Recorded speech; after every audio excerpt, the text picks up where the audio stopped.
ফেব্রুয়ারিতে যদি নির্বাচন না হয়, সেটা যদি পিছিয়েও যায়, তারপরও গণভোটটা আগে দিয়ে দিতে হবে। মানে নির্বাচনের চাইতে গণভোট বেশি গুরুত্বপূর্ণ। বাঁশের চেয়ে কঞ্চি বড়, সূর্যের চেয়ে বালি গরম। জনাব তাহের জামায়াতে ইসলামীর নায়েবে আমির এই ধরনের একটা মন্তব্য করেছেন। মানে বাংলাদেশের জন্য তার ভাষ্যমতে একটা জাতীয় নির্বাচনের মাধ্যমে একটা গণতান্ত্রিক সরকারের চাইতে সংস্কার করার জন্য গণভোটটা অনেক বেশি গুরুত্বপূর্ণ। যদিও গণভোটের যে প্যাটার্ন, যে ঢঙে এটাকে প্রপোজ করা হয়েছে, গণভোট ইটসেলফ একটা সংশয়ে পড়েছে। আমি জানি না সরকার নোট অফ ডিসেন্ট ছাড়া গণভোট দেবে কিনা। যদি দেয় তাহলে গণভোটের কপালে খারাপই আছে। যাই হোক, জামাত দীর্ঘদিন থেকে নভেম্বরে গণভোটের দাবি করছে এবং এখন আরেক উদ্ভট দাবি, মানে জামাতের সর্বোচ্চ নেতারা একের পর এক উদ্ভট দাবি করছিলেন। জনাব তাহেরি কয়েকদিন আগে, আমাদের নিশ্চয়ই মনে আছে, তিনি বলেছিলেন প্রধান উপদেষ্টাকে ঘোষণা দিতে হবে নির্বাচন যদি ঠিকঠাক মতো না হয় তিনি সেই নির্বাচন বাতিল করে নতুন নির্বাচন দেবেন। বলেছিলাম প্রধান উপদেষ্টার একটা সেন্টারের নির্বাচন বাতিল করার ক্ষমতা নাই, চেক করে দেখতে পারেন।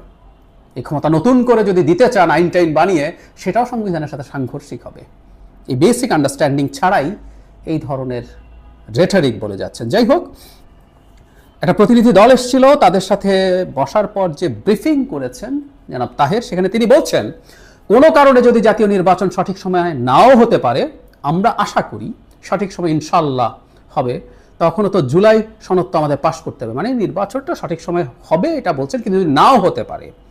জুলাই সনদ তো একটা সংস্কারও, সুতরাং দুটোকে একসঙ্গে জুড়ে দেয়া এটা আমরা কোনোভাবে সঠিক মনে করি, এবং এটা জুলাই সনদকে অনিশ্চয়তার দিকে নিয়ে যেতে পারে। জাতীয় নির্বাচন ঠিক সময় না হলেও গণভোট আগে হতে হবে বলে মন্তব্য করেন তিনি বলেন একই দিনে জাতীয় নির্বাচন ও গণভোট হওয়া উচিত নয়, অনবরত বিলম্বে গণভোটের তারিখ ঘোষণা করতে হবে। তার মানে জামায়াতের কি কোথাও জানা আছে বা এরকম কোনো একটা প্রসেসের সাথে তারা জড়িয়ে আছে যে নির্বাচনটা, জাতীয় নির্বাচনটা ফেব্রুয়ারিতে হবে না, এটাকে ভণ্ডুল করা হবে, তাই গণভোটটা আগে করে নেই। একই দিনে গণভোট এবং জাতীয় নির্বাচন যদি হয়, তাহলে যদি জাতীয় নির্বাচন ভণ্ডুল করতে যায়, সেক্ষেত্রে তাদের কাঙ্ক্ষিত গণভোট হলো না। মানে আমাদের এই প্রশ্ন করতে হবে, বরং এটা করার মাধ্যমে আমাদের জনগণকে কি করতে হবে সেই একটা বার্তাও তিনি দিচ্ছেন। গণভোট নিয়ে জামাতের অবস্থান কেন এই রকম, সেটা নিয়ে আমার একটা টেক আছে। আমি অনেকবার বলেছি, লোয়ার হাউসে পিআর করে কয়েক মাস জামাত চেঁচিয়েছে, মাঠে কথা বলেছে, টকশোতেও আমরা প্রচুর ডিবেট করেছি, জেলা উপজেলায় মিছিল বিক্ষোভ করেছি, কিন্তু রেজাল্ট ইজ জিরো। বলেছিলাম যে বিরাট ট্র্যাকশন পেয়ে আলোচনার বিষয় হয়ে জামাত ওভারপ্লে করে ফেলেছে। এখন তো জামাত ইজ ডিফিটেড। পেরেছে কি লোয়ার হাউসে আনতে? কাকুতি মিনতি করেছিলেন একবার যে না, অন্তত এই নির্বাচনটা হোক, পরে না হলেও চলবে, লাভ হয়নি। সুতরাং এই ডিফিটেড জামাতকে একটা জয় নিয়ে যেতে হবে, কারণ তারা তো এখন বিরাট রাজনৈতিক দল, তারা নির্বাচন জিতে যেতে পারে বলে তাদের এক ধরনের পারসেপশন তারা দেখানোর চেষ্টা করেন। সেই ক্ষেত্রে বিজয়টা হচ্ছে গণভোট হতে হচ্ছে, এবং সেটা নভেম্বরে হতে হচ্ছে। এবং আরেকটা বিজয় বলা যেতে পারে, এই বিজয় কতটুকু বিএনপি মেনে নেবে আমি সন্দিহান।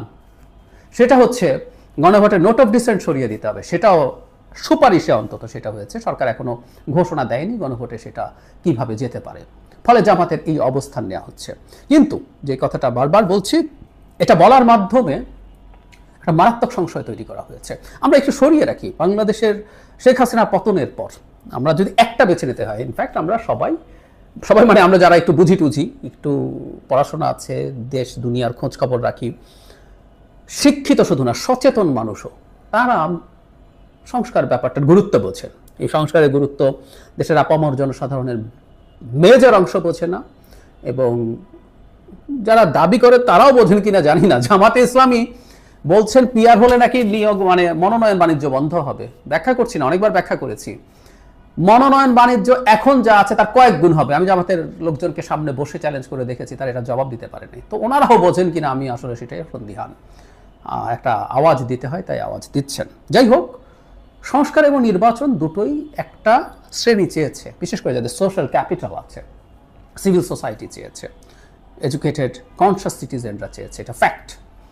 কিন্তু আমাদেরকে যদি বেছে নিতে হয় একটা, আমি বলছি না বেছে নিতে হবে, কিন্তু আমি যদি একটা বেছে নিতে হয় যে বাংলাদেশে সংস্কার ছাড়া একটা নির্বাচন হবে, আমাদের যেভাবে নির্বাচন হতো তার মাধ্যমে একটা গণতান্ত্রিক সরকার গঠিত হবে, এটা একটা অপশন। আরেকটা হচ্ছে সংস্কার হবে কিন্তু নির্বাচন আনসার্টেন হয়ে যাবে, সংস্কারে গণভোট পাস হয়ে যাবে, তারপর নির্বাচন আনসার্টেন হয়ে যাবে। কোনটা মানুষ নেবে? মানে কেউ যদি মনে করে আগে সংস্কারের এটা করতে হবে, এটার মধ্যে মতলববাজি আছে। একটা স্টেটের মানে গণতান্ত্রিক ব্যবস্থার প্রধানতম কথাটা হচ্ছে একটা গ্রহণযোগ্য অংশগ্রহণমূলক নির্বাচন। এর নিয়ে কোনো অন্যথা নাই।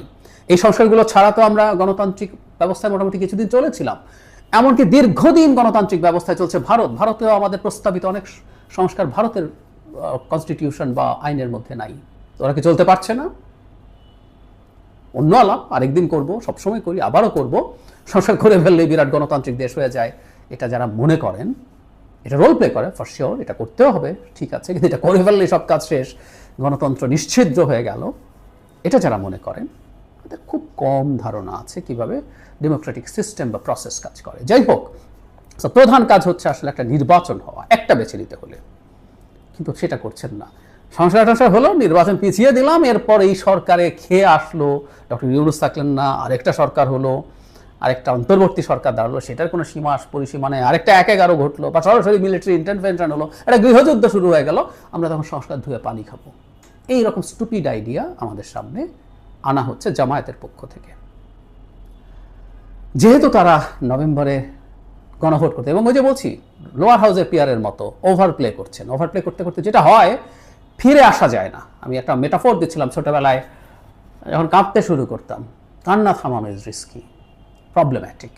দুঃখ শেষ হয়ে গেছে কিন্তু এখন লজ্জা লাগছে কান্না থামাতে। জামাতও এই ইস্যুটা নিয়ে ওভারপ্লে করছে আমি মনে করি। এখন এটাকে ধরে যদি তারা খুব শক্ত অবস্থান নেন, নির্বাচনকে সংশয়ে ফেলার চেষ্টা, এবং তার বক্তব্যের মধ্যে ইঙ্গিত আছে, এবং আমি মনে করি নভেম্বরে গণভোট করার কোনো রকম কোনো অপশন রাখা উচিত হবে না, কারণ জামাতের নায়েবে আমিরের বক্তব্যে আমরা সিরিয়াস ষড়যন্ত্রের গন্ধ পাচ্ছি, নির্বাচন না হলে জামাতের তো বিরাট ক্ষমতা নিয়ে আছে, এই সরকারে বিএনপিরও প্রভাব আছে, এনসিপির আছে, জামাতেরও আছে। ইকুয়ালও যদি ধরি, যদিও জামাতের প্রভাব তার চেয়ে বেশি বলেই অনেকে বলেন, ইকুয়াল ধরলেও 33% প্রভাব, সরকার আসার পর 1%ও থাকবে না, কারণ সরকার বিএনপির হবে, জামাত কিছু বেশি সিট পেতেই পারে, সরকার তার গঠন করছে না। সো যতদিন এই ধরনের সরকার চলতে থাকবে, যতদিন এই ধরনের সরকারকে টেনে নিয়ে যাওয়া যেতে পারে, তার বিরাট লাভ হচ্ছে। সুতরাং জামাত এই ধরনের একটা ষড়যন্ত্রের পার্ট হওয়ার সমূহ সম্ভাবনা আছে, কারণ একটার পর একটা তাদের ইস্যু আনা, যেগুলো দিয়ে আসলে সব কিছু ডিসরাপ্ট করার চেষ্টা তারা করছেন। আমাদের সতর্ক থাকা দরকার। আমি মনে করি বাংলাদেশে বহুদিন একটা কথা বলেছি, গণতান্ত্রিক উত্তরণের জন্য, শেখ হাসিনার বিরুদ্ধে লড়াইয়ের জন্য জামাত একটা সময়ের পর গর্তে চলে গিয়েছিল, একটা সময় তারা ফাইট করেছে, তারপরে প্রায় 10 বছর 14-15 পর থেকে তারা অলমোস্ট কিছু করে নেই। আমরা স্মরণ করিয়ে দিতে চাই 28 অক্টোবর, সেই 28 অক্টোবর 2023 সালে বিএনপি যখন মার খাচ্ছে, জামাত তখন অসাধারণ হাসিনা স্পন্সর জনসভা করে বাড়ি ফিরে গিয়েছিল। আমাদের মনে আছে, মনে থাকা দরকার ইতিহাসের স্বার্থে। সে জামাত এখন তার এই ধরনের অ্যাটিটিউড দেখাচ্ছে, কিন্তু ওই যে বললাম, সে যেহেতু ক্ষমতার মধ্যে আছে, ক্ষমতার মধ্যে থাকার পরিস্থিতিতে আছে, কিন্তু যে বিএনপি ওই লড়াইটা করে গেছে, বাংলাদেশের গণতন্ত্রের ভ্যানগার্ড হয়েছে বিএনপি।